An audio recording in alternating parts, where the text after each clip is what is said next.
What's up, guys? Let's break it down for you. A lot of people have been wondering about Monad. Well, at least some people have been asking me about it.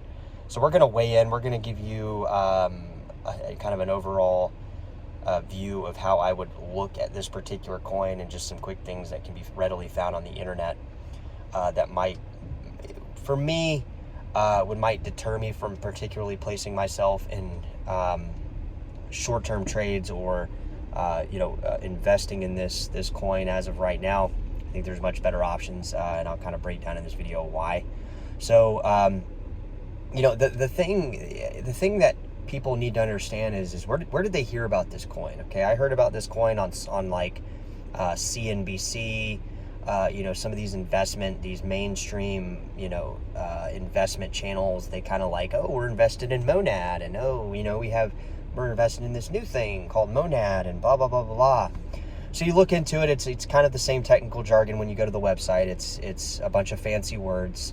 And that's kind of it. It's a bunch of fancy words, guys. And to be honest, if you want my honest opinion, once you start investigating actually what this cryptocurrency is, there are already cryptocurrencies out there that have, multiple computer languages that are, essentially EVM Ethereum compatible. I mean, you look at Neo, you create a smart contract off JavaScript, C++, with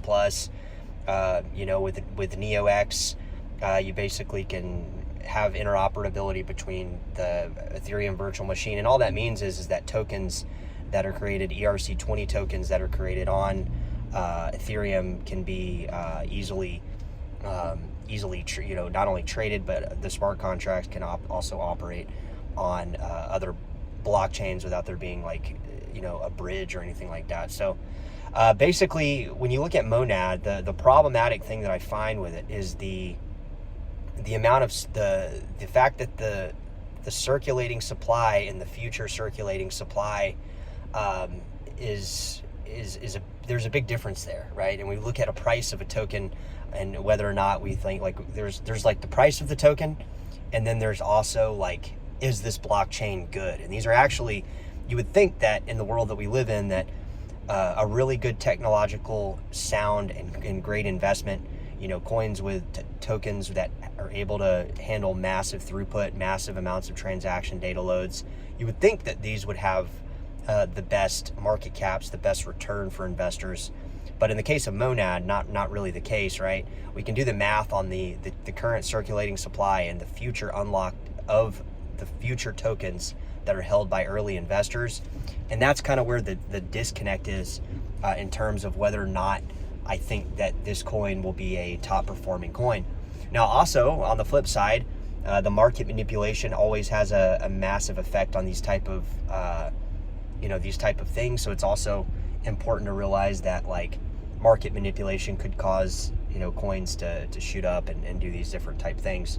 So it makes it attractive to some investors when they're looking at it, but then when you start kind of looking into the token, how many tokens are actually going to be in circulating supply at a future date once these unlock periods happen, it kind of it's kind of our sight kind of falls more in line with the reality of the valuation. It's probably at the current valuation probably already overvalued. It's just being held by early investors that are waiting to sell the tokens, and the demand being a lot less than one would assume is going to cause potentially the price to go down in price, right? So we look at Monad, we say, is there already things like Monad? And yes, there's Binance Smart Chain. There's various EMVM compatible layer ones that are promising these things of massive amounts of transaction with low fees. These things already have existed for a number of years, right? It's not a new. The Monad technology, from what I'm reading online, is nothing new.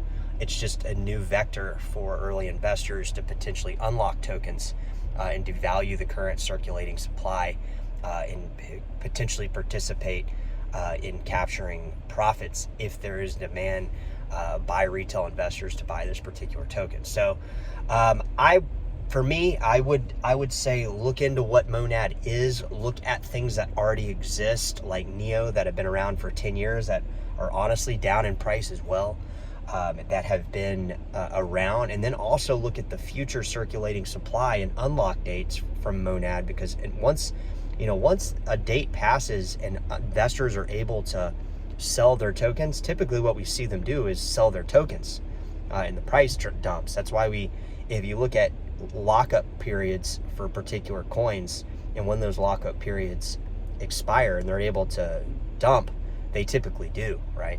So that's kind of my thoughts on Monad, guys. We'll maybe do I was looking into it, it's kind of on my mind.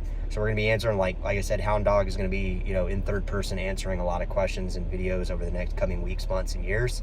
So, that's my take on Monad. I would say that it's a CNBC hedge fund paid marketing campaign for early investors to dump their tokens. Yeah,